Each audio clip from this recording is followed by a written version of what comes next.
Assalamualaikum warahmatullahi wabarakatuh. Perkenalkan, kami dari kelompok 1. Kami akan menjabarkan sedikit tentang sebuah materi, yaitu logika fazi. Apa itu logika fazi? Logika fazi adalah peningkatan dari logika Boolean yang mengenalkan konsep kebenaran sebagian, di mana logika klasik menyatakan bahwa segala hal dapat diekspresikan dalam istilah binari 0 atau 1, hitam atau putih, ya atau tidak. Logika fazi menggantikan kebenaran Boolean dengan tingkat kebenaran.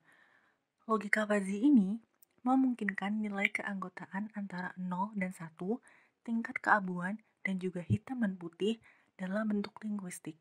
Konsep tidak pasti seperti sedikit, lumayan, dan sangat. Dia berhubungan dengan set fazi dan teori kemungkinan. Dia diperkenalkan oleh Dr. Lotfizadeh dari California, University of Berkeley pada 1965. Nah, salah satu contoh dari logika fazi ini adalah misalnya diketahui bahwa Rektor UNESA merupakan orang yang masih muda. Dengan logika fazi, dapat dikatakan bahwa mungkin dalil tersebut memiliki derajat 0,8, yang memiliki arti bahwa dalil tersebut memiliki tingkat kebenaran 0,8 derajat dari 1,0. Berikut ini kelebihan logika fuzi. Logika fuzi memiliki konsep yang sangat sederhana, sangat fleksibel. Logika fuzi memiliki toleransi terhadap data yang tidak tepat, mampu mensistemkan fungsi-fungsi nonlinear yang sangat kompleks. Lalu, logika fuzi juga dapat mengaplikasikan pengalaman atau pengetahuan dari para pakar. Nah, untuk yang berikutnya, kita akan belajar tentang hal yang perlu diketahui dalam memahami sistem fuzi. Nah, di sini ada poin-poin yang sudah kita jabarkan. Jadi ada 3 poin besar, yaitu variabel fuzi, himpunan fuzi, dan fungsi keanggotaan. Nah, ini untuk yang pertama, variabel fuzi merupakan variabel yang hendak dibahas dalam suatu sistem fuzi, yaitu sebagai contohnya umur, temperatur, permintaan, dan sebagainya. Gitu. Nah, untuk berikutnya yaitu himpunan fuzi. Nah, logika fuzi pada awalnya dikembangkan dari teori himpunan fuzi. Himpunan klasik yang sudah dipelajari selama ini disebut himpunan tegas, atau bisa disebut juga crisp set. Nah, di dalam himpunan tegas, keanggotaan suatu unsur di dalam himpunan dinyatakan secara tegas. Apakah objek tersebut anggota himpunan atau bukan? Himpunan fuzi mewakili suatu kondisi atau keadaan tertentu dalam suatu variabel fuzi. Nah, sebagai contohnya, variabel umur dibagi menjadi 3 himpunan fuzi, yaitu muda, parubaya, dan tua. Nah, seperti itu. Nah, untuk yang selanjutnya yaitu fungsi keanggotaan. Nah, fungsi keanggotaan merupakan fungsi yang memetakan elemen suatu himpunan ke nilai keanggotaan pada interval 0 dan 1. Nah, fungsi keanggotaan yang membedakan himpunan fuzi dengan himpunan tegas. Fungsi keanggotaan dapat direpresentasikan dengan berbagai cara. Namun yang paling umum dan banyak dipakai dalam sistem yang dibuat berdasarkan logika fuzi adalah representasi secara analitik. Nah, itu tadi adalah hal yang perlu diketahui dalam memahami sistem fuzi, yaitu ada 3 poin inti. Nah, selanjutnya akan kita bahas tentang fuzi rule base. Selanjutnya, fuzi rule base. Terdapat 3 rule base. Yang pertama, fusifikasi. Menurut Wang, fusifikasi didefinisikan sebagai pemetaan dari himpunan tegas ke himpunan fuzi.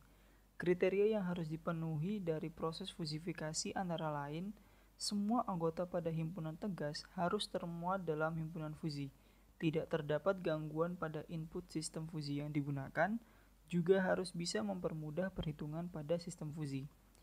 Selanjutnya, aturan fuzi. Aturan yang digunakan pada himpunan fuzi adalah aturan if-then. Aturan fuzi if-then merupakan pernyataan yang direpresentasikan dengan if proposisi fuzi dan proposisi fuzi. Proposisi fuzi dibedakan menjadi 2, yakni proposisi fuzi atomik dan proposisi fuzi compound. Proposisi fuzi atomik adalah pernyataan single di mana X sebagai variabel linguistik dan A adalah himpunan fuzi dari X. Lalu, proposisi fuzi compound adalah gabungan dari proposisi fuzi atomik yang dihitungkan dengan operator OR and, dan not. Yang ketiga adalah inferensi fusi. Inferensi fusi merupakan tahap evaluasi pada aturan fusi. Tahap evaluasi dilakukan berdasarkan penalaran dengan menggunakan input fusi dan aturan fusi sehingga diperoleh output berupa himpunan fusi.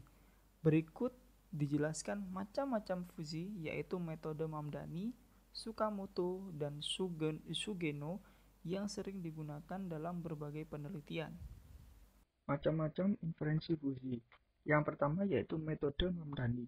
Metode ini merupakan metode yang paling sederhana dan paling sering digunakan untuk penelitian dibandingkan dengan metode yang lain. Input dan output pada Mamdani berupa himpunan fusi. Metode Mamdani juga menggunakan fungsi implikasi min dan agregasi max, sehingga metode ini juga biasa disebut dengan metode min dan max atau min-max inferencing. Yang kedua yaitu metode Tsukamoto. Metode Tsukamoto merupakan metode di mana konsekuen dari aturan fusinya direpresentasikan dengan fungsi keanggotaan yang monoton. Yang ketiga yaitu metode Sugeno. Berbeda dengan metode Mamdani, metode Sugeno sama juga menggunakan himpunan fusi pada inputnya. Akan tetapi output yang digunakan pada metode ini yaitu konstanta atau 17 persamaan linear. Metode ini pertama kali dikenalkan oleh Takagi Sugeno Kang pada tahun 1985, maka dari itu disebut dengan metode Sugeno. Jika pada metode Mamdani, proses diffusification menggunakan agregasi daerah kurva, maka pada metode Sugeno, agregasi berupa singleton. Kemudian yaitu diffusification. Diffusification ini merupakan proses yang berkebalikan dengan proses pada fusification. Wang mendefinisikan diffusification sebagai pemetaan dari himpunan fusi ke himpunan tegas.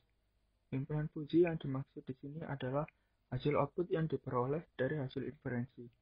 Pada proses ini ada 3 kriteria yang harus dipenuhi, yaitu masuk akal, perhitungannya sederhana, dan kontinu. Nah, itu tadi adalah penjelasan tentang logika fusi dari kelompok kami, mulai dari definisi, contoh, kelebihan, nggak apa aja yang perlu diketahui dalam memahami sistem fusi rule base, sampai dengan diffusification. Kami dari kelompok 1, selebihnya mohon maaf jika ada salah kata. Wassalamualaikum warahmatullahi wabarakatuh.